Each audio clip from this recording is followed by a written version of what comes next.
Hello everyone, my name is Virendra Kumar and मेरे channel deep study classes में आपका स्वागत है। दोस्तों अगर आप सीटेट 2020 की तैयारी कर रहे हैं और एसएसटी आपका, अगर एसएसटी आपका सब्जेक्ट है, क्या आप अगर आप ह्यूमैनिटी सब्जेक्ट से आप बिलोंग करते हैं तो एसएसटी आपका सब्जेक्ट होता है।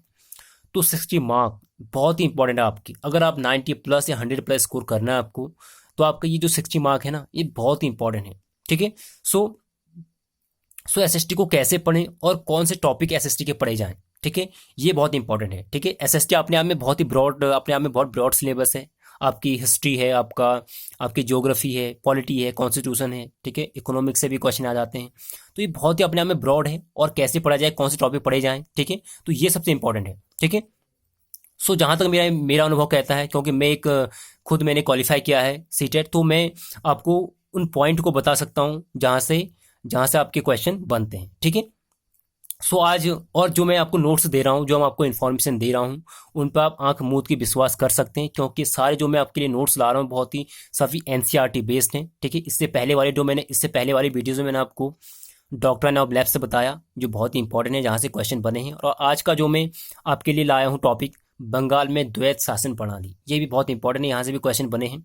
मैं आपको 2-3 साल के जब पेपर लाऊंगा आपके सामने, तो मैं आपको दिखाऊंगा कि यहाँ से क्वेश्चन बने हैं। ठीक है। तो लेट्स स्टार्ट करते हैं अपना टॉपिक आज का, बंगाल में द्वैत शासन प्रणाली। हाँ दोस्तों, साथ ही और अगर आपको वीडियोस पसंद आए तो अपने दोस्तों को शेयर कीजिए और चैनल को सब्सक्राइब जरूर कीजिए। तो देखिए, बंगाल में द्वैत शासन प्रणाली ये है क्या, आखिर क्या है द्वैत शासन प्रणाली और कब आरंभ हुई, ठीक है, और क्या था इसमें क्या नीतियां थी। ठीक है। तो इसको आपको बताने वाला हूं। और सबसे पहला, इससे पहला इसका एक बैकग्राउंड जानिए कि ये आपका द्वैत शासन प्रणाली बंगाल में कैसे आई। सिर्फ बंगाल में आई द्वैत शासन प्रणाली और कहीं नहीं। ठीक है। तो दोस्तों कुछ मार्क हो गए हैं, ये पहले वीडियो खराब हो गई थी। ठीक है। तो इसलिए कुछ ज़्यादा ये डॉट डॉट हो गए हैं। ठीक है। तो स्टार्ट करते हैं। तो सबसे पहले इसके पीछे की जो कहानी है, बंगाल पर अंग्रेजों का अधिकार कब हुआ। सबसे पहले भारत में जो सबसे पहले अधिकार हुआ बंगाल, जो आपके अंग्रेजों का सबसे पहले जो पूर्ण अधिकार हुआ, वो बंगाल पर हुआ। ठीक है। तो देखते हैं बंगाल पर अंग्रेजों का अधिकार। सबसे पहले प्लासी का युद्ध, प्लासी के युद्ध के बाद ही अंग्रेजों का यहाँ पर अधिकार हुआ। तो प्लासी का युद्ध किस किस के बीच हुआ, अंग्रेज और सिराजुद्दौला। ठीक है। अली वर्दी खां का ये उत्तराधिकारी था। ठीक है। अगर आप बंगाल का इतिहास जानना चाहते हैं तो उस पर आपके लिए वीडियो लेके आऊंगा मैं। ठीक है। लेकिन अभी आपका सीटेट के हिसाब से इंपॉर्टेंट नोट्स पढ़ना ही, ठीक है, उचित है। तो प्लासी का युद्ध 1757 ईस्वी में हुआ, अंग्रेज और सिराजुद्दौला के बीच। इसमें क्या हुआ, इसमें सिराजुद्दौला की हार हो गई। कारण क्या था, मीर जाफर जो सेनापति था, इसकी गद्दारी की वजह से। ठीक है। और इसकी गद्दारी हुई मीर जाफर की। अब मीर जाफर को सिराजुद्दौला के बाद अंग्रेजों ने यहाँ का नवाब बना दिया, बंगाल का नया नवाब बना दिया मीर जाफर को। कब, 1757 में। अब क्या हुआ, अंग्रेजों की मदद से बैठा, ठीक है, पिट्ठू नवाब बन के बैठा, तो सारे सारे रूल्स मानने पड़ेंगे ना अंग्रेजों की। तो ये भी बहुत जल्दी तंग आ गया, और ये तंग आ गया तो मीर कासिम को बना दिया गया 1760 में। अब प्लासी का युद्ध में अंग्रेजों की विजय हुई, तो अंग्रेज जो हैं वो बंगाल, बिहार, उड़ीसा में इनको मुक्त व्यापार का निर्विवाद अधिकार मिल गया। अब ये बंगाल पे विजय हुई, तो ये बिहार, उड़ीसा, ये क्या, तो ये भी इस बंगाल के ही सारे पार्ट थे तब। ठीक है। बिहार, ठीक है, बंगाल, बिहार, उड़ीसा, ठीक है, यहाँ पे भी इनका अधिकार हो गया, और यहाँ पे भी इनका, तीनों जगह इनका अधिकार हो गया। तो इनको क्या मिल गया, मुक्ति व्यापार का अधिकार मिल गया। ठीक है। अब देखिए मीर कासिम बना, तो मीर कासिम भी क्या हो गया, अब मीर कासिम से भी इन्होंने उपहार मांगने शुरू कर दिए। तो क्या हुआ, मीर कासिम भी तंग आ गया। ठीक है। मीर कासिम भी तंग आ गया, और मीर कासिम क्या हुआ, फिर मीर कासिम के बाद फिर उन्होंने दोबारा मीर जाफर को बैठा दिया। अब मीर कासिम दो एक बहुत ही कुशल एक बहुत कुशल राजनीतिक और कुशल योद्धा था। तो इसने क्या करा, ये भी इनसे तंग आ गया, तो इसने क्या करा, ये मीर कासिम चार भाग के कहाँ चले गया, अवध चले गया। इसके बाद एक प्लान होता है बक्सर के युद्ध का। अब देखिए कैसे होता बक्सर का युद्ध। अवध का नवाब जो पहले ही हार चुका था, सुजाउद्दौला, अब बंगाल का नवाब मीर कासिम भी हार गया था, ये भी चले गया अवध। अब यहाँ ऑलरेडी पहले से ही मुगल सम्राट मुगल सॉरी यहाँ पे मुगल सम्राट शाह आलम द्वितीय, ये ऑलरेडी पहले भाग के कहाँ गया हुआ था, अवध। अब इन तीनों ने योजना बनाई कि अंग्रेजों को यहाँ से भगाया जाए, कैसे इनको हराया जाए। तो ये तीनों तीनों इनकी तीनों सेनाएं और अंग्रेज ये मिले यहाँ पर बक्सर के मैदान में 22 अक्टूबर 1764 को। ठीक है, तो बक्सर का युद्ध हुआ, अंग्रेज विजय हो गए।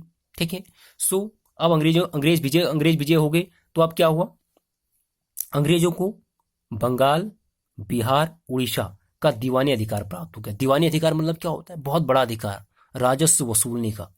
ठीक है, मतलब अब वहां का जो राजस्व होगा इन सभी का, अब कौन वसूलेगा, अंग्रेज वसूलेंगे, ना कि नवाब। ठीक है, तो ये यहाँ का पूरा ये द्वैत शासन प्रणाली के पहले की पूरी कहानी है कि इसके बैकग्राउंड, ठीक है, इसके बैकग्राउंड में क्या क्या हुआ।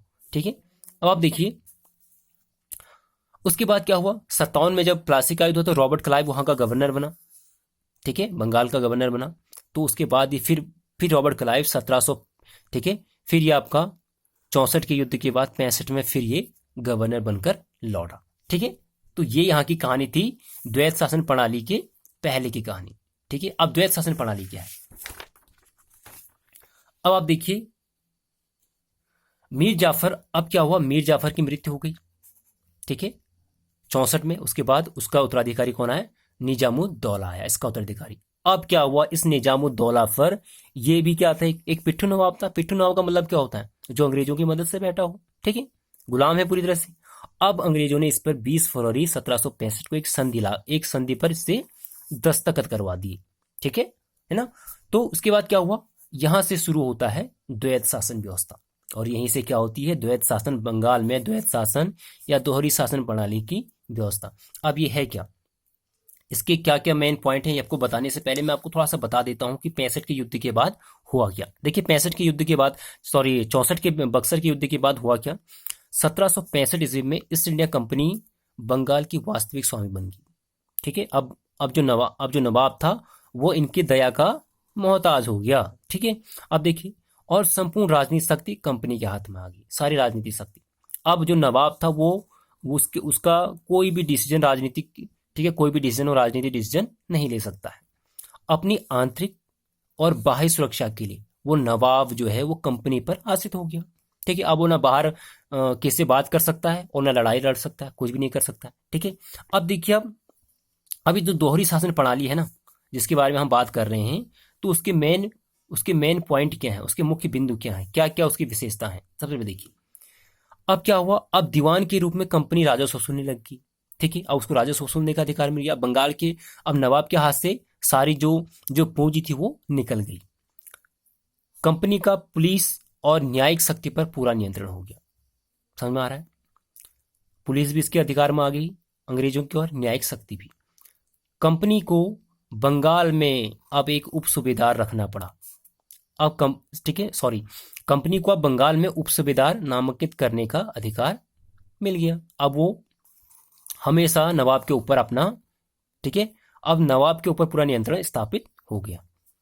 अब देखो, कंपनी का सत्ता पर पूरा अधिकार हो गया। अब कंपनी का सत्ता पर पूरा अधिकार हो गया, ठीक है, जबकि उनके ऊपर किसी प्रकार की जिम्मेदारी नहीं थी। देखो, सत्ता पर तो अधिकार हो गया, लेकिन जिम्मेदारी और कोई जिम्मेदारी नहीं है। वेलफेयर मतलब जनता के वेलफेयर का, देखिए, कानून बनाने का कोई, मतलब बाकी प्रशासन को संभालने का कोई भी जिम्मा नहीं है। बस क्या करना था उनका, पैसे बटोरना, राजस्व इकट्ठा करना। ठीक है, अब देखिए, प्रशासन का दायित्व किसका था, नवाब का था। प्रशासन सभी नवाब संभालेगा, रूल, ठीक है, कानून जो भी अंग्रेज बनाएंगे सारे उसको फॉलो कराएगा नवाब, ये कानून भी नहीं बना सकता है। और उसके पदाधिकारी, ठीक है, तो प्रशासन का दायित्व किसका हो गया, नवाब और उसके पदाधिकारियों पर हो गया। परंतु निर्वाह की शक्ति उनके पास नहीं थी। परंतु जो निर्वाह की शक्ति थी उनके पास नहीं थी। प्रशासन तो चला सकता था, लेकिन जो भी न्याय संबंधी जो भी चीज होगी वो कौन करेगा, वो कंपनी करेगी। ठीक है, तो ये था आपका द्वैत शासन प्रणाली। द्वैत शासन प्रणाली कब शुरू हुई, 1765 में। ठीक है, हाँ, तो ये आपका मेन पॉइंट है। और तब कौन था, गवर्नर कौन था बंगाल का, रॉबर्ट क्लाइव था। ठीक है, तो ये बहुत ही इंपॉर्टेंट है। ठीक है, सो अगर वीडियो आपको पसंद आए, ठीक है, तो प्लीज शेयर कीजिए अपने दोस्तों को, और सब्सक्राइब आपको सब्सक्राइब कीजिए इस चैनल को। ठीक है, और इससे पहले वाली कल वीडियो में मैंने आपको कुछ क्वेश्चन पूछे थे आपसे। ठीक है, तो क्वेश्चन मैं आपको दिखा देता हूं। वो क्वेश्चन ये थे कि मुगल सम्राट का पद किसने समाप्त किया।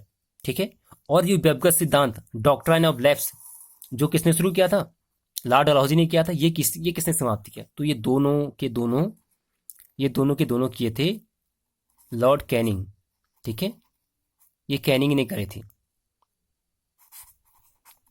ठीक है, लॉर्ड कैनिंग, इसको भी और ये भी, ये दोनों लॉर्ड कैनिंग ने करे थे। ठीक है, मुगल सम्राट का पद भी लॉर्ड कैनिंग ने समाप्त करा था, और व्यवगत सिद्धांत ये भी लॉर्ड कैनिंग ने ही समाप्त किया था। ठीक है दोस्तों, अगर आपको वीडियो पसंद आए तो प्लीज़ चैनल को सब्सक्राइब जरूर कीजिए और शेयर कीजिए। और इसके बाद आपके लिए नेक्स्ट वीडियो में आपके लिए बहुत ही इंपॉर्टेंट फिर लेके आने वाला हूँ। ठीक है, तो थैंक यू।